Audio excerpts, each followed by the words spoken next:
Please remain, yep, it's on. Please remain standing for the national anthem sung by Chloe and Kiera Anderson.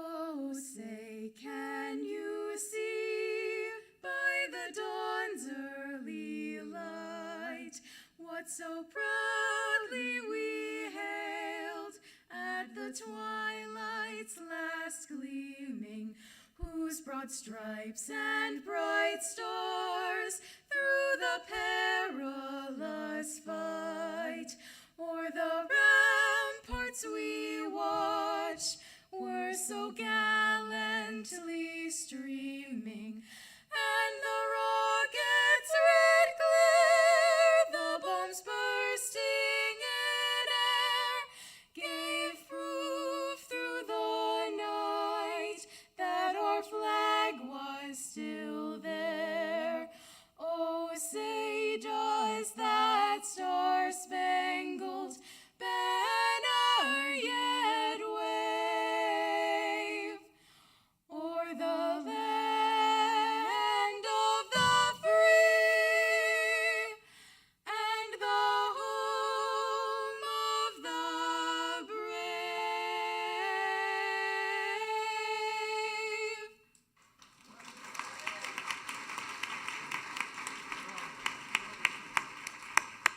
Thank you so much. You may be seated. Pretty great, huh?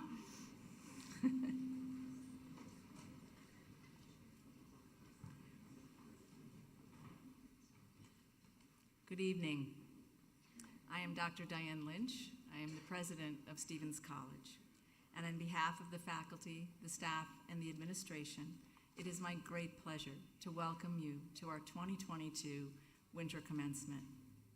Let's start by thanking those who made this event possible, our accomplished and dedicated faculty, and especially Dr. James Terry, Associate Professor in the School of Integrative Studies and Faculty Chair, who is serving as our head marshal, and our remarkable and committed staff, including the entire commencement committee, and especially Lita Pistono, Executive Assistant in the President's Office, and the woman in charge of these exceptional proceedings.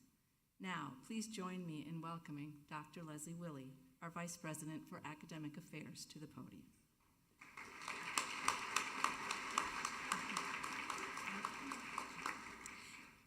It is fitting that we honor our distinguished faculty today.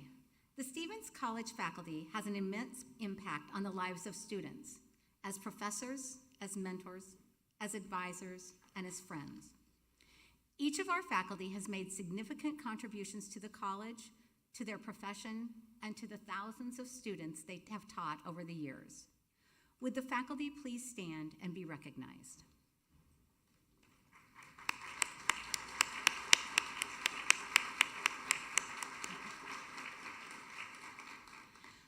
One faculty member whose ongoing dedication providing exceptional academic and clinical training to their students and demonstrates excellence in the areas of teaching, advising, and mentorship was selected to receive the 2022 Distinguished Graduate Faculty Award.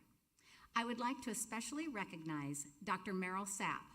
Dr. Sapp is an assistant professor and director of research for the Physician Assistant Studies program in the School of Health Sciences. Please join me in congratulating her.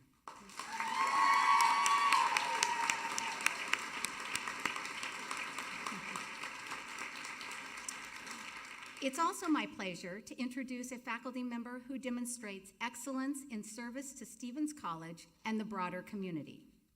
The recipient of the 2022 Graduate Program Service Award is Leslie Norris. Ms. Norris is an assistant professor in the Physician Assistant Studies program in the School of Health Sciences. Please join me in congratulating Leslie Norris. Leslie.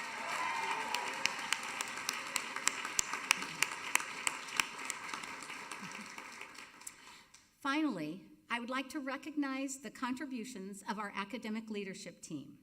Dr. Dan Kissinger, Interim Dean of the School of Health Sciences, Dr. Kate Bernaking-Kogut, Dean of the School of Integrative Studies, Jennifer Hemphill, Dean of the Conservatory for the Performing Arts.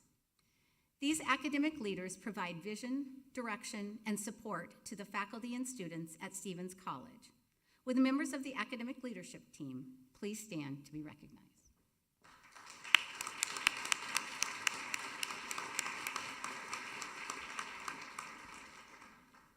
It is now my pleasure to introduce our commencement speaker this evening. Dr. Merrill Sapp is a physician assistant whose clinical experience includes neurosurgery, otolaryngology, and family medicine. Prior to PA school, she pursued a career in cognitive psychology. She graduated from Drury College with a bachelor's degree in psychology and completed a PhD at New Mexico State University. While representing New Mexico State, she became a collegiate road cycling national champion. She continued her medical studies at the University of Oklahoma, where she received a Master of Health Science in Physician Assistant Studies in 2011. Please join me in welcoming Dr. Sapp to the stage.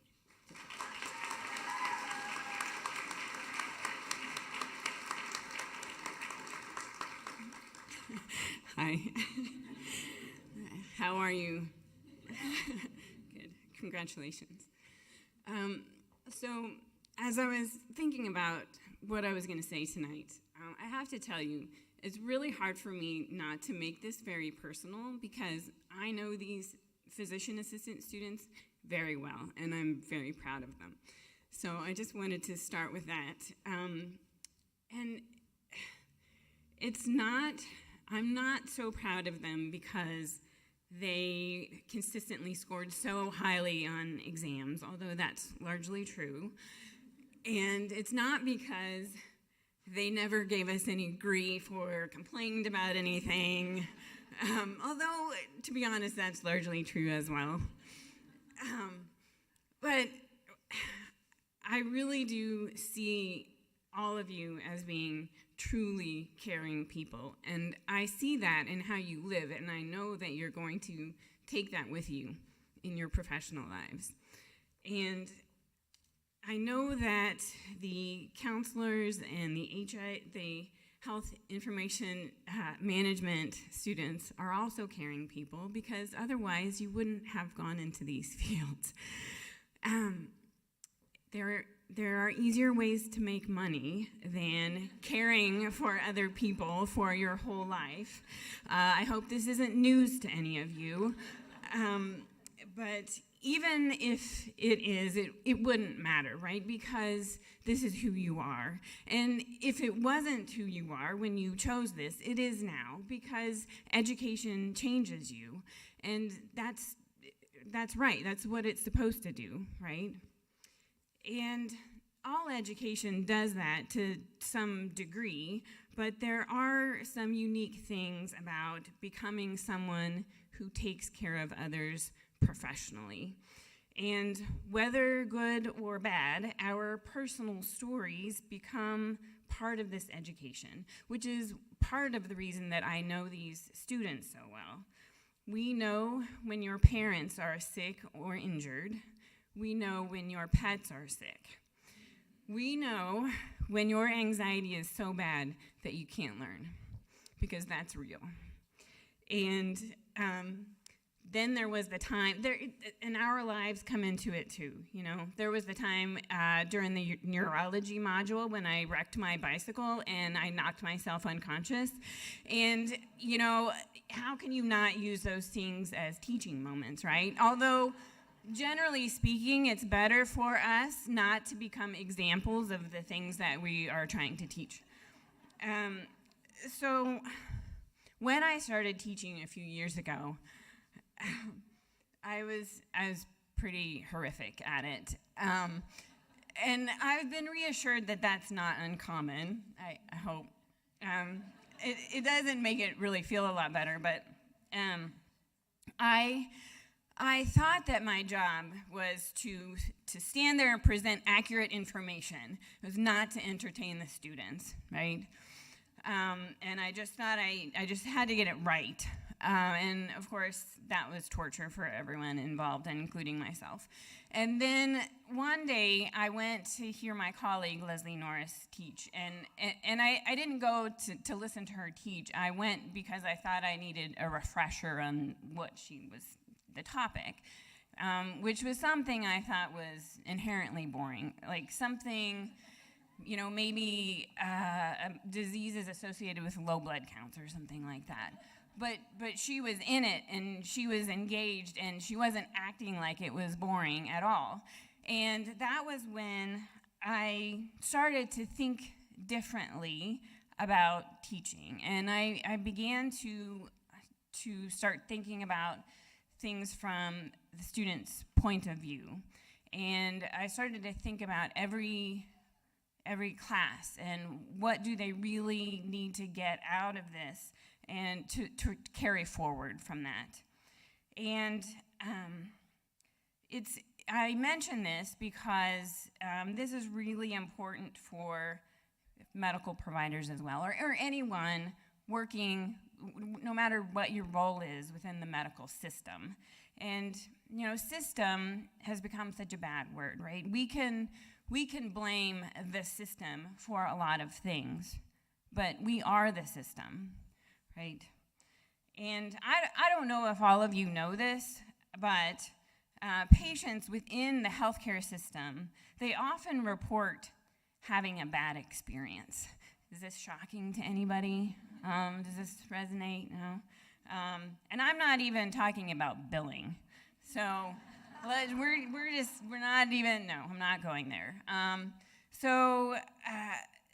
But even if healthcare were free, we would still have bad experiences. And it's not because you are sick or you are injured. You can be in a lot of pain and still feel like you're getting great medical care, right?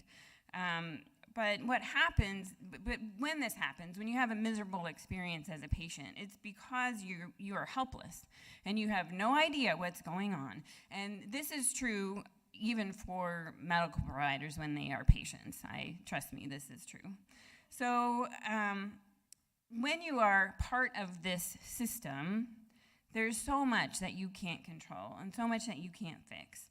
But you can control every interaction that you have with a patient. And if you can see it from their point of view, and every time you see someone, you think through, what does this person really need out of today to carry forward? It makes a big difference in how you communicate with your patients, right? Several years ago, I was working in a neurosurgery practice in another state, and a patient was brought to us by a Department of Human Services employee, and the patient was a 3-month-old baby. And we were asked to see him because his head was growing in an abnormal shape, but he was otherwise okay. And the DHS employee didn't know much about him. He'd picked him up from a foster care home that morning and brought him to us. And he'd driven to a distant county, to a rural county, and brought him to us. And he gave us the only information that he knew about this baby. And he said it sort of like this. Yeah, he was born on a porch of an abandoned house, and he was left there. And then a pack of stray dogs came along and cleaned him up and ate the placenta. And then they waited with him there until some people realized he was there and came and got him. And I'm telling you this for a reason, not just to make you feel bad, but this baby is going to need you, all of you. And, in truth, he's going to need all of us, right? He's going to need all people everywhere to build a world where he can have a decent life. But he's especially professionally going to need all of you. And if you can see the world from his point of view, what is it that you see? How does this world appear to you? And what is it that he really needs from you in order to move on and have a healthy life, right? So this case is extreme, but there are less dramatic examples of problematic beginnings that occur every day. And it's pretty easy for us to feel compassion for those babies, but they don't stay babies, they grow up. and their lives might be great and they might not. And the person who left the baby on that porch is also going to be your patient. And it's for her, it's in her best interest and your best interest, and really all of us, if you can try to understand her world and think through on any given day what she really needs from you to move forward, right? And it's not always the same thing. Sometimes what a patient needs more than anything is just to feel that there is someone, a real person, here in the room who truly cares. And that is often the most important thing that you can offer. And I see that in all of you, and it's really valuable, and I'm proud of you, and congratulations.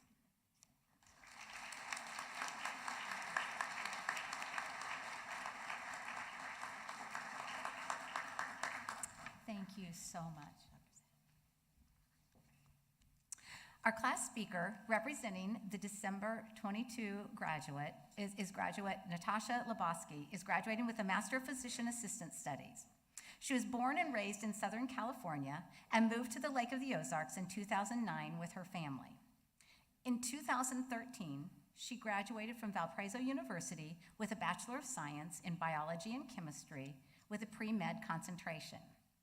After graduation, she returned to the Lake of the Ozarks, where she worked as a 911 operator and dispatcher for Miller County Communications. In 2015, she began working at Lake Regional Hospital as a patient care technician. Lebowski was recently accepted into the Emergency Medicine Physician Assistance Fellowship at the University of Missouri and will begin a 13-month fellowship as a physician assistant fellow in the ER with MU Health in March of 2023. Before I invite Natasha to the stage, I would ask that her family please stand and be recognized.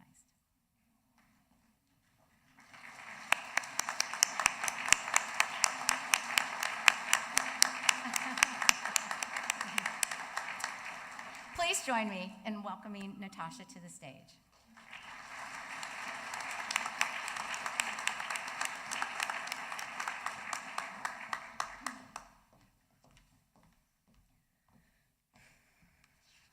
Fellow graduates, friends, family, and distinguished faculty, whether we are Masters of Science in Physician Assistant Studies, Masters of Education in Counseling, or Masters of Science in Health Information Management, I think we can all agree on one thing.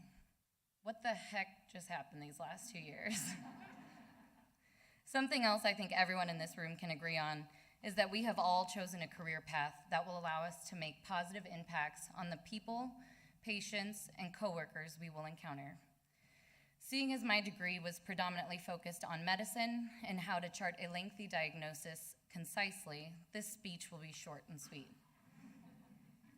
It is undoubtedly worth taking this time to thank the people that helped us get here. To our family, spouses, significant others, and friends, thank you for your unwavering support.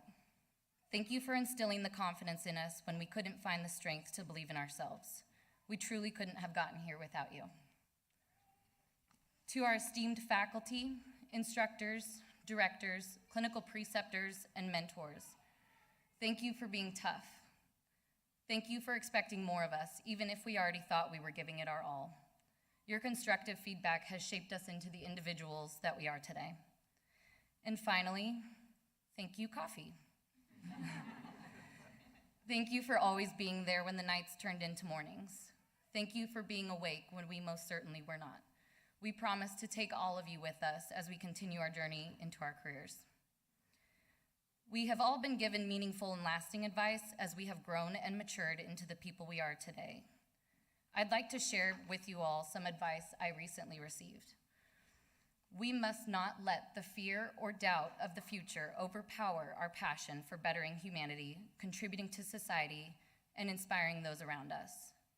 As we all know, while we were buried deep in the trenches of schoolwork and exams, the world continued to spin around us. Many celebrated personal milestones with engagements, weddings, and new life brought into this world. Some experienced loss, heartbreak, and challenging relationships. We prevailed through the restrictions and uncertainties of the pandemic and fought for our seats in the classroom. Although these changes swirled around us, we never lost sight of our end goal. Now that we have successfully completed our master's programs, we must not forget that life evolves, and our strategies for achieving our goals may look different, but the goal itself should never waver. We may even surprise ourselves and discover more intimidating, more inspiring ambitions. Let this hunger push you. Never let self-doubt deter you from achieving the absolute most from these last few grueling years in school. The process of educating and developing ourselves has only just begun. I'm confident each one of us has fulfilling work and lives ahead. The 7 students receiving their Masters of Education in Counseling will go on to mentor and advise students, meeting each age group where they are, and helping them navigate this world in order to inspire their best possible futures. The 2 students receiving their Masters of Science in Health Information Management will become the organizational backbone of healthcare, utilizing their attention to detail to make the system more efficient and effective. Finally, the 30 students receiving their Masters of Science in Physician Assistant Studies will harness their knowledge, skills, and empathy to heal, improve, and inspire the lives of our patients. Tonight, we are awarded our master's degrees, but we have been earning these degrees every single day since that first lecture. I am so proud to stand beside every single one of you as we accept these diplomas. We can finally say, we came, we saw, we mastered.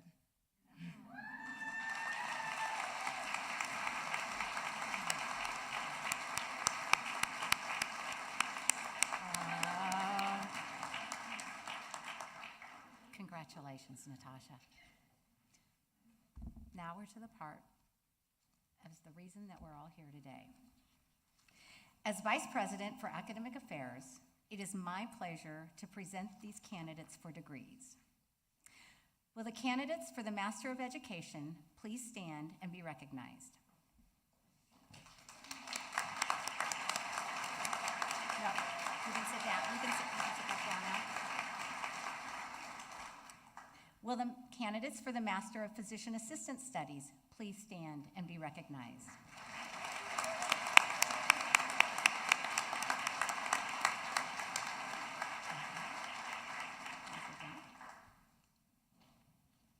Will the candidates for the Master of Science in Health Information Management please stand and be recognized?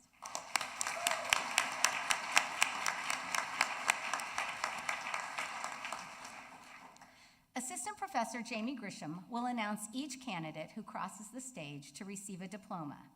Students graduating with honors are wearing a medallion symbolizing their achievement. Before we begin the presentation of diplomas, I ask that all candidates for degrees stand as President Lynch confers your individual degrees. President Lynch, on behalf of the faculty, I present these candidates for conferring of degrees.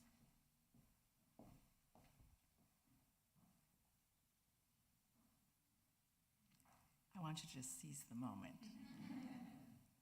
You've earned it, and it'll be over in a flash. I see the lights in your classrooms, in the offices, from my office, and I know how hard you've worked and how much you've wanted this. So, here's your moment. By the authority of the state of Missouri, given to the trustees of Stevens College, and entrusted to me by them, I hereby award to you, upon recommendation of the faculty, the degrees that you have earned during the course of your studies at Stevens College, with all of the rights, privileges, and responsibilities thereunto appertaining, in token whereof we shall present you with your diplomas. Graduates, you may now move your tassels from right to left.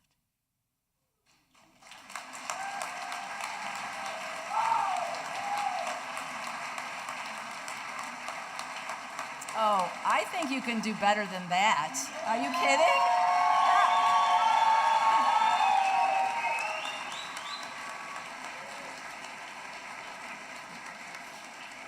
Much better. Will you please be seated, and the marshals will guide you to the stage.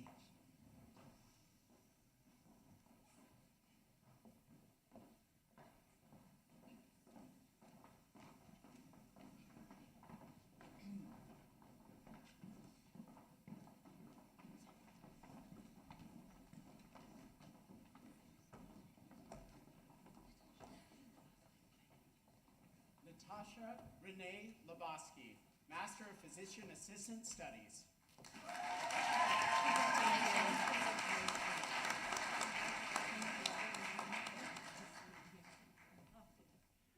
Raven Noel Ballard, Master of Education in Counseling. Cassandra Renee Malcolm, Master of Education in Counseling. Nancy Melinda Nicodeme, Master of Education in Counseling. Trevin John Rafter, Master of Education in Counseling. Haley Marie Smith, Master of Education in Counseling. Ashana Marie Nicole Starr, Master of Education in Counseling.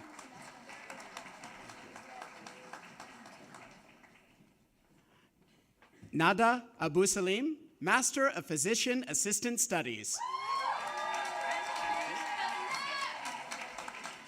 Angela Nicole Beasley, Master of Physician Assistant Studies. Morgan Ray Bowden, Master of Physician Assistant Studies.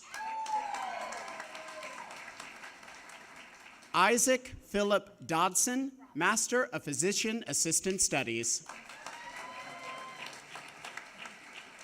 Sarah Ann Domingue, Master of Physician Assistant Studies. Hannah Marie Durham, Master of Physician Assistant Studies. Elizabeth Ann East, Master of Physician Assistant Studies. Megan Elizabeth Gardiner, Master of Physician Assistant Studies. Amanda Lee Hakes, Master of Physician Assistant Studies. Casey Lynn Hessler, Master of Physician Assistant Studies. Christine Ruth Hughes, Master of Physician Assistant Studies. Elhiasa Aseni, Master of Physician Assistant Studies. Gaganpreet Kaur, Master of Physician Assistant Studies. Ju Young Lee, Master of Physician Assistant Studies. Brandon Douglas Lewis, Master of Physician Assistant Studies. Allison Nicole Matheson, Master of Physician Assistant Studies. Tara Nicole McKean, Master of Physician Assistant Studies. Catherine Katie Medieros, Master of Physician Assistant Studies. Carla Marie Miller, Masters of Physician Assistant Studies. April Jean Peters, Master of Physician Assistant Studies. Samantha Lee Pritchard, Master of Physician Assistant Studies.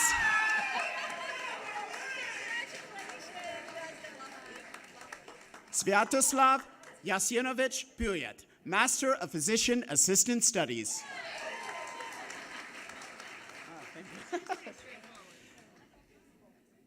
Sure. We think we have it.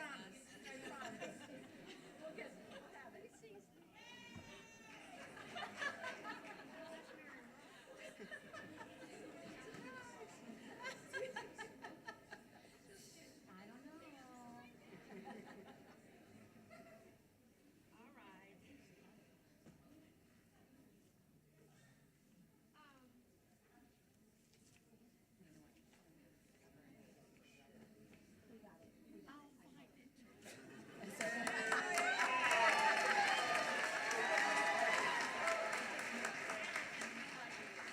Did you?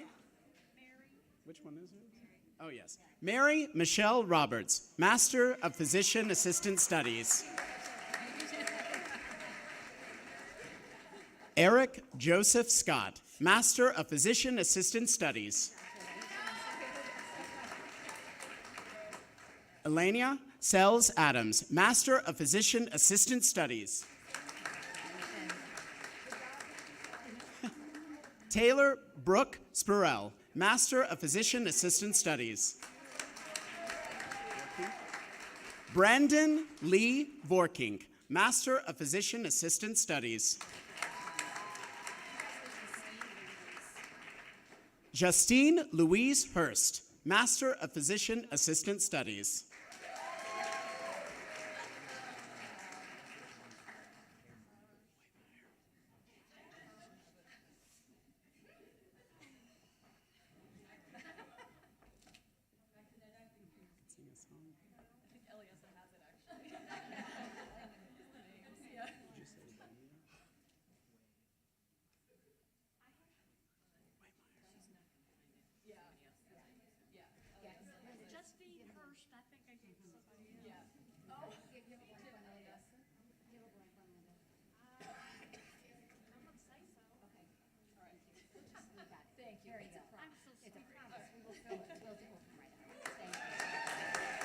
James Allen Wemere, Master of Physician Assistant Studies.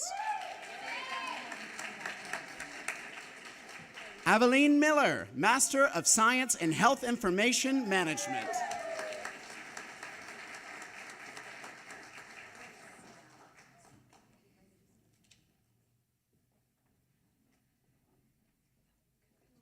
Amber Nicole Stalcup Penn, Master of Science in Health Information Management.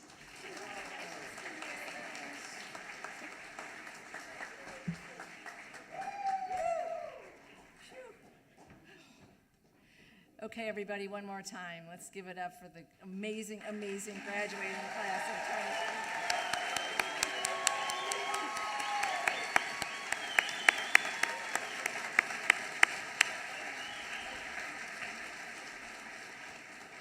Loud and proud, loud and proud.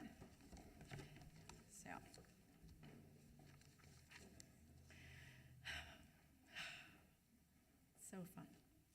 So there are so many benefits to being the president of Stevens College. One is that I never get parking tickets on campus. Yeah. You get that, right? Yeah. Nobody ever boots my car. Another is that I have found the kind of job, the kind of life's work that I know each and every one of you is heading into. One that challenges, inspires, exhausts, and enriches me every single day. Part of that job is that I get to be one of the people who speaks with you today. It's my job to give you a charge and to send you off with some great words of wisdom into the world that will allow you to have lasting insight, that will resonate with your patients, your colleagues, all of those you serve. It's a really daunting assignment. As you can imagine, having listened to Professor Sapp, who is hilarious, by the way. You're hilarious. And your class speaker, they actually said the things that I will try to say, but so much better. Seriously, you came, you saw, and you mastered. I am stealing that line. I wrote it down. If you're seeing me up here taking notes, I was like, that's a good one. Right. I've been, again, privileged to serve in higher education for more than 3 decades, and it is my life's work. And there's lots of things that I can't tell you about. I have no idea how to talk to you about the incredible challenges that you're about to face and that you have learned to address with such compassion and care. Although I am so delighted to know that you are going to be out in the world serving patients, patients like me, patients like my family, patients like the people in this room, patients like that little boy on that front porch. I I could not be prouder that you are of Stevens. And so my advice to you in some ways sounds a little bit trite, but try to stick with me till the end. I think it might deliver at the end. And that is that don't stop. You have worked so hard. You've worked so hard and such stress. And you've managed to do this incredible work in the midst, as we heard described, of family and other kinds of pressures and relationships and illness and all the things of life that happen to us while we're doing the things that we are dedicated and committed to doing. And I know you're going to take a break. I hope you take a break, although I'm sure the world just can't wait to get you in clinic in the hospital.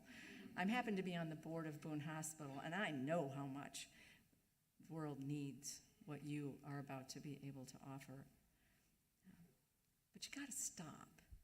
I mean, you got to stop and breathe for just a few minutes.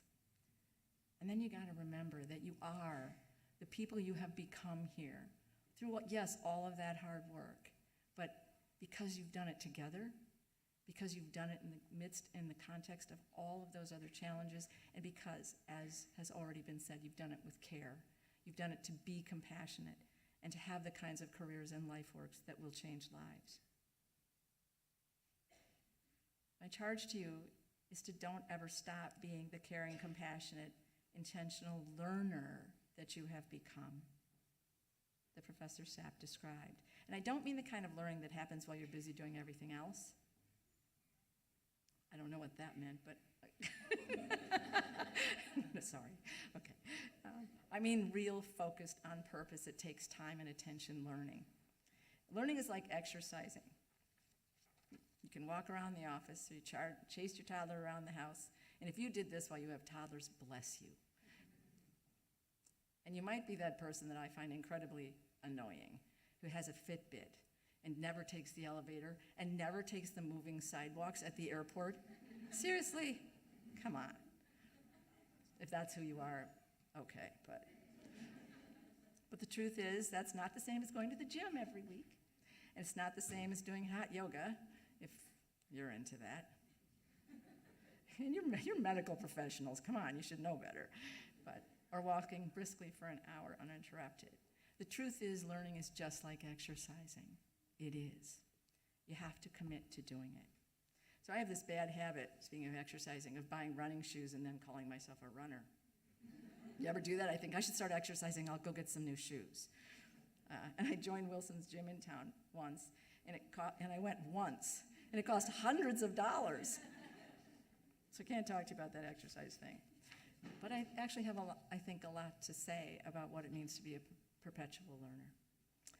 So here's a few simple steps, and I know when you give a speech, you never say, I'm going to give you 5 or 3, because as you start to do that, everybody in the audience starts going, well, that's 2, that's 3, right? So I'm going to give you a few, not many, a few. One is that carry a book with you everywhere you go. And I know, I actually do understand the kinds of environments you're going to be working in. I understand the demands on your time and your energy and your attention. But you have to protect and defend the life of your mind. You have to stay an interesting person. And the way you stay an interesting person is to step outside of your immediate, pressing, demanding, pressure-filled environment and allow yourself, your psyche, your brain, your mind to go someplace else. So, take your Kindle, and if you haven't gotten a gift for graduation, a Kindle is a good one. Or better yet, hard copy, a book that's not a textbook. And read it when you have time. And it's amazing how much time you actually have in between everything else you're doing. Instead of getting out your phone again and just checking in to read those text messages. If you did that, if you really did that and you read short books, you could read a book a week. And think how much more interesting you'd be at the end of a year if you read a book a week. And then what you'd also realize, all those text messages, not so interesting. Find smart people and hang around with them. That's what faculty are. They're smart people who are willing to hang around with you.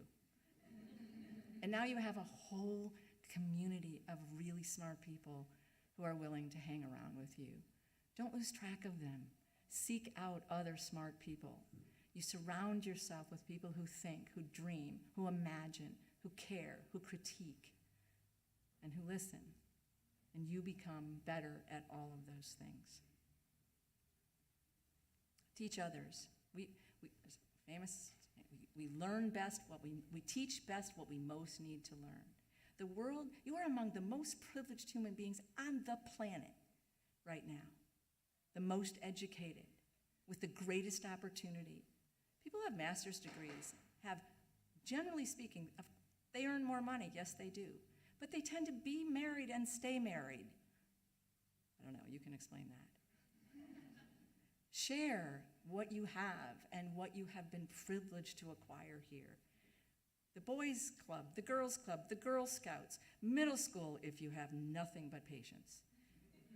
Offer to share what you know and who you are, particularly as an inspiration to those students out in our world, the students who perhaps need that inspiration. Be that person in a middle schooler's life that when it's his or her turn to make the graduation speech, talks about the fact that you came to that classroom and inspired him or her to imagine being you. And finally, I told you short. Commit to this life's work. Commit to a life's work and not a job. And it's inspiring, and it requires so much of you.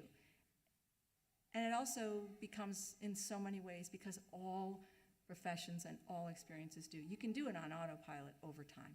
You can. It's a job. Commit to making it your life's work, one that demands much of you, intellectually, physically, emotionally, but that never seems like work, because it's the only way you can imagine spending your days.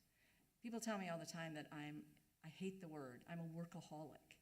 It's like, what does that even mean, a workaholic? It means you work all the time. Here's the thing, I'm working right now. This is my work. This is what I do and how I spend my days. And it doesn't feel like work, because I get to be involved with and inspired by you every day. That's what you need to do in terms of your profession, is life's work rather than a job. And the day it's no longer a life's work, think about doing something else. You have achieved an accomplishment, as I said, that only a very small number of people in our country, certainly in the world, ever accomplish. And you can think of it as the pinnacle of your experience as learners. But I charge you to build upon it as the foundation of your life of learning. I have to have a quote. There's got to be a quote, I know. Abraham Lincoln, he's a good guy, once said, I'm going to paraphrase, I don't think much of a person, he said, man. I don't think much of a person who is not wiser today than he was yesterday. They were yesterday. I always tell my students never to make a decision before it's absolutely necessary. I hope you never diagnose before you have to, because you get smarter with time. We get smarter every day, so why not wait? Today, sitting here, you are as smart as you possibly could be, and way smarter than so many of those you will serve. That's as smart as you can be today. Here and now at your graduate school commencement, I challenge you to decide that you're going to be smarter tomorrow than you are right now. That you wake up every day determined to learn something new, understand something better, read a book, stop texting, be more insightful about the work you do and the patients you serve. I challenge you to never, ever stop learning and becoming and inspiring others to do exactly as you have done, which is to pursue through thick and thin and hard, difficult challenge your life's work. That's what it means to be a lifelong learner, and that's what it means to be a Stevens graduate. Congratulations.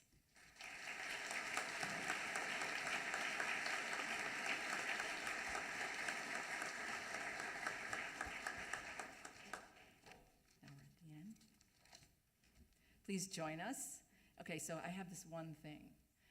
as president, this is not even a request, it's a charge. And that is that you sing the Stevens hymn. It's on the back of your program, and I will know if you are moving your mouth. It's part of what it means to be a Stevens student and a Stevens alumna. You are now alumni. So again, it's on the back of your program.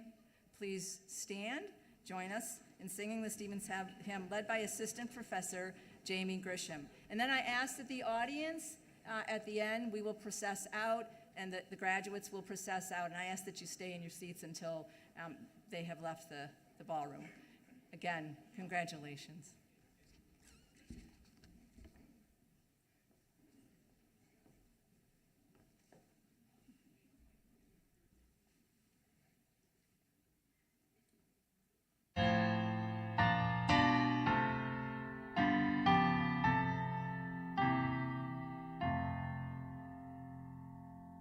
Stevens, our Stevens, hail to thee. We'll praise thy name through all eternity.